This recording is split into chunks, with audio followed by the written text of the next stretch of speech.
good morning mga palangga ko. Ang aking mga minamahal na mga followers. Ang aking mga tawag nun?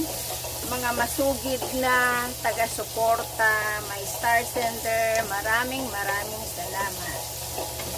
Ngayon, magtangag ako. Kasi, ang dami kong kanin na tira kahapon. Sayang naman, kaya isasangag ko siya. Diba? Sa mahal ba naman ng bigas ngayon?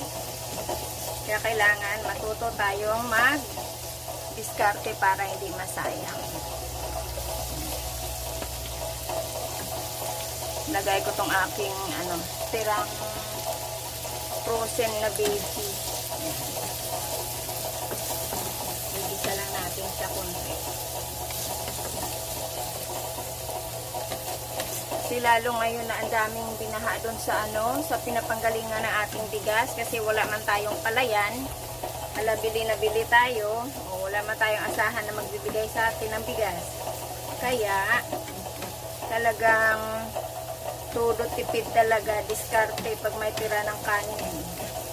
Kasi yung iba makikita mo, grabe pag nakatapo ng kanin sa basurahan. Diba? Kaya kailangan natin ng diskarte para ang mga malamig natin na kanin papakinabangan pa natin, hindi mapupunta sa basura.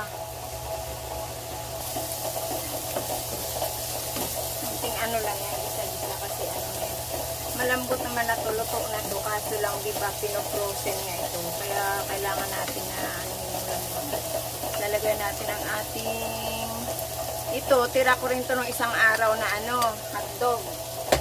Ayan, tira ko rin hotdog yan isang araw sa ref. Sahog natin sa sinangag. Kaya kung anong mga tira-tira sa ref, gawa ng paraan para makain. Hindi yung mapupunta sa basurahan.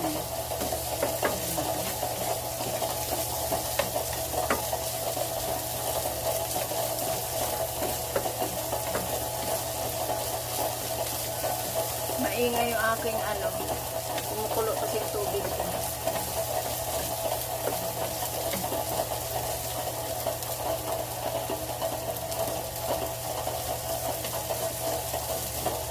Nilagay na natin ating, ayan sa dami niya